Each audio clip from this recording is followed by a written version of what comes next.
Hello बच्चों, नमस्कार। आज हम ज्ञान एवं पाठ्यक्रम वाले पेपर में सूचना की अवधारणा के बारे में अध्ययन करेंगे। क्या है अपना टॉपिक? जैसे हमने कल विश्वास के बारे में पढ़ा था, आज का अपना टॉपिक है सूचना की अवधारणा, यानी कि सूचना के बारे में आज पढ़ेंगे। सूचना क्या है? सूचना जो है सामान्य अर्थों में लगाया जाता है कि विचारों का जो आदान प्रदान किया जाता है वो सूचना ही होता है। ठीक है। और जैसे हमारे पाठ्यक्रम में सूचना का प्रयोग या इसका महत्व क्या रहा है कि ये माना जाता है कि जब किसी दूरस्थ क्षेत्रों यानी कि दूर के क्षेत्रों में रहने वाले छात्रों के द्वारा एक दूसरे को ज्ञान प्रदान किया जाता है तो निश्चय ही इस ज्ञान को हम सूचना की संज्ञा दे सकते हैं। सूचना जो है एक ऐसा आंकड़ा है जिसे पुनः प्राप्त कर परिष्कृत रूप में प्राप्त किया जा सकता है। भाई सूचना थी और उसमें और सुधार, पुनः परिष्कृत का मतलब उसको पुनः कुछ और सुधार करके भी हम उसका परिष्कृत रूप भी अपना सकते हैं। या फिर हम कहें कि सूचना एक संदेश है, एक संकेत है जो उत्तेजना के रूप में प्रयोग में ली जाती है। या फिर कह दे कि सूचना जो है उसका अभिप्राय उन आंकड़ों से है जिनका प्रयोग किसी निष्कर्ष तक पहुंचने में भी किया जाता है। विभिन्न विद्वानों ने इसकी परिभाषाएं भी अलग अलग दी है। जैसे मैंने एक दो परिभाषाएं आपकी इसमें दी हैं, उसके बारे में बता दी। उन्होंने कुछ ने कहा है कि सूचना उसे कहते हैं जिसमें आकार को परिवर्तित करने की क्षमता हो। कुछ विद्वानों ने कहा है कि सूचना एक आकार ही है जो किसी आवश्यक उद्देश्य हेतु कोई भी तथ्य है उसका पुनः व्यवस्थित करती है, उसका पुनः व्यवस्थित करती है, वो सूचना ही होती है। ठीक है। तो ये जो सूचना की अवधारणा है, इसमें हम सूचना के बारे में पढ़ेंगे। पहले सूचना की भूमिका जो है वो क्या थी, देखो। किसी ज्ञान का किसी भी माध्यम या प्रारूप में संचरण या चित्रण करना ही सूचना है। किसी भी क्या कह रहा है कि किसी भी जैसे कोई भी किसी प्रकार का भी ज्ञान है, उसको जिस माध्यम से या जिस प्रारूप में जो उसका कोई भी रूप है उसमें अगर हम संचरण करते हैं या उसका चित्रण करते हैं तो वो सूचना है। और जिसके अंतर्गत किसी भी प्रकार का लेख, संख्याएं, चित्रात्मक तथ्य, आंकड़ों का विश्लेषण एवं श्रव्य दृश्य वस्तुएं सम्मिलित होती है। कहते कि किसी भी प्रकार का ज्ञान जो है जिसका हम संचरण करते हैं, एक स्थान से दूसरे चरण में या एक स्थान से दूसरे स्थान में हम उसका संचार करते हैं या चित्रण करते हैं, जिसके लिए हम किस साधनों का प्रयोग करते हैं, जैसे कोई लेख है, कोई संख्याएं हैं, या फिर कोई चित्रात्मक तथ्य है, चित्राला, या आंकड़ों का विश्लेषण करते हैं, या किसी भी श्रव्य दृश्य वस्तु उसको सम्मिलित करते हैं। ठीक है। तो ये सब क्या है, ये सब सूचनाएं हैं।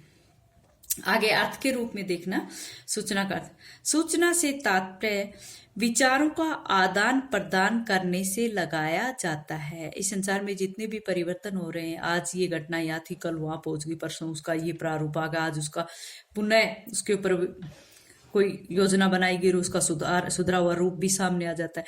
तो वो सब किसके कारण से हो रहा है? सूचना और संप्रेषण के कारण हो रहा है। ठीक है।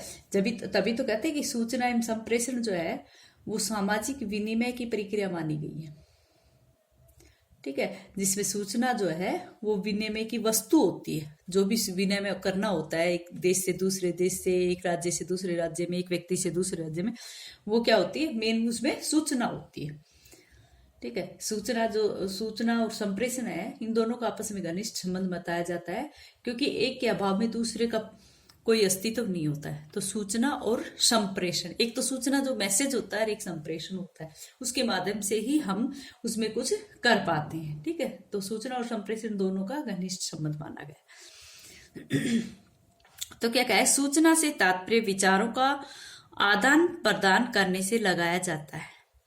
जब किन्हीं दूरस्थ क्षेत्रों में रहने वाले, दूरस्थ माने दूर के क्षेत्रों में रहने वाले छात्रों के द्वारा एक दूसरे को ज्ञान प्रदान किया जाता है तो निश्चय ही इस ज्ञान को सूचना की संज्ञा दी जाती है।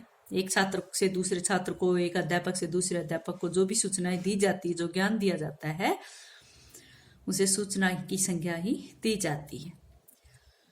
यह सूचना किसी भी महत्वपूर्ण विषय से संबंधित हो सकती है। भाई इसमें सूचना में कोई भी महत्वपूर्ण विषय हो सकता है, कोई भी टॉपिक हो सकता है, ठीक है, जिसके परिणाम स्वरूप विषय का पूर्ण ज्ञान प्रदान किया जाता है। किसी भी विषय से संबंधित होती है और इस सूचना के परिणाम स्वरूप ही हम किसी विषय का पूरा ज्ञान प्रदान कर सकते हैं।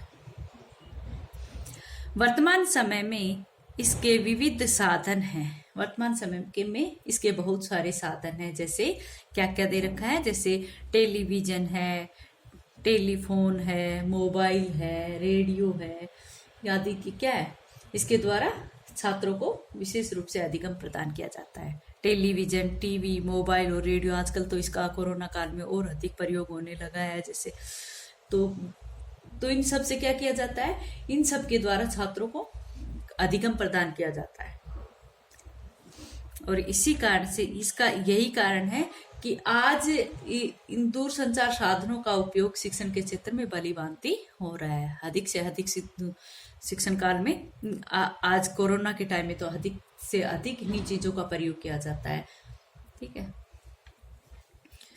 अब सूचना के अंतर्गत विधि, साधन एवं वातावरण आदि सम्मिलित किए जाते हैं। विधि यानी कि जो भी मेथड वगैरह है, जो साधन टूल्स वगैरह है, वातावरण जो है वो सम्मिलित किया जाता है, जो अधिगम को सुगमता एवं सरलता प्रदान करते हैं। किसी भी प्रकार की विधि से, किसी भी प्रकार के टूल्स के माध्यम से हम बालकों को अधिगम करवाते हैं, जिसके कारण से अधिगम अधिक सुगमता और सरलता प्रदान करते हैं, ठीक है। तो ये सब सूचना के कारण ही होता है। और वैसे देखें तो जो मनोविज्ञान है, मनोविज्ञान की अवधारणा के अनुसार सूचना क्या है, मनोविज्ञान में कहा गया है कि सूचना जो है वो मानव मस्तिष्क का उत्पाद समझा जाता है। ये जो सूचना है वो मानव मस्तिष्क की ही उपज मानी गई। किसके द्वारा? मनोविज्ञान मानता है। उन्होंने कहा है कि मानव मस्तिष्क जो है वो बहुत ही चंचल होता है और उसमें सदैव नवीन विचार उत्पन्न होते रहते हैं, ठीक है। कुछ ना कुछ नए विचार उसके अंतर्गत आते रहते हैं। और ये जो विचार उसमें आते हैं या तो मूर्त होते हैं या अमूर्त, दोनों ही तरह के होते हैं। मानव मस्तिष्क में जो भी विचार आते हैं वो मूर्त या अमूर्त किसी भी प्रकार के हो सकते हैं। और जब मनुष्य किसी बात पर, किसी विषय पर विचार करता है तो उसका जो मस्तिष्क जो है वो उस विषय से संबंधित विभिन्न विचार सामने लाता है।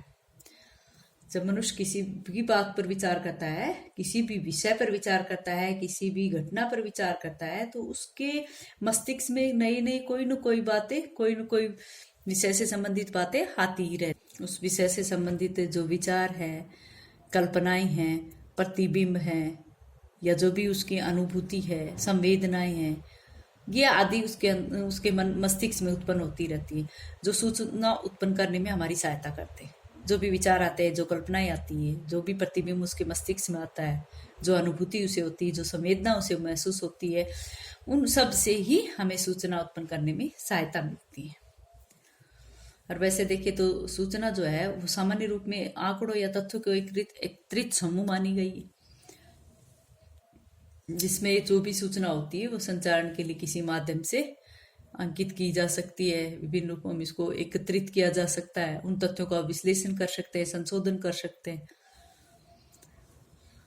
ठीक है। तो ये सब था सूचना का अर्थ है। आगे है कुछ परिभाषाएं हैं, 2 परिभाषाएं मैंने यहाँ पर लिखी हैं। एक थी एन बेलिकन के अनुसार।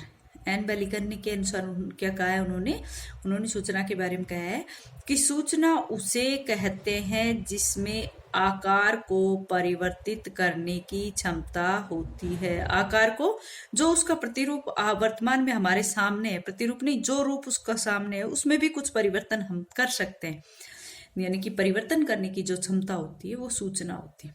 सूचना उसे कहते हैं जिसमें आकार को परिवर्तित करने की क्षमता होती है, ठीक है। ये बेलिकन के अनुसार परिभाषा थी।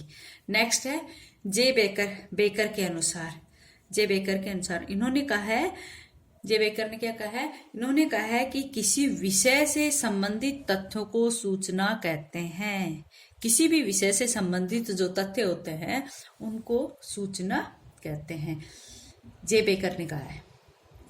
इनके अनुसार एक डी बेल के अनुसार भी एक परिभाषा है। उन्होंने कहा है कि सूचना एक आकार अथवा अभिकल्प होती है। सूचना एक आकार अथवा अभिकल्प होती है जो किसी आवश्यक उद्देश्य हेतु तथ्यों को पुनर्व्यवस्थित करती है, पुनर्व्यवस्थित करती है।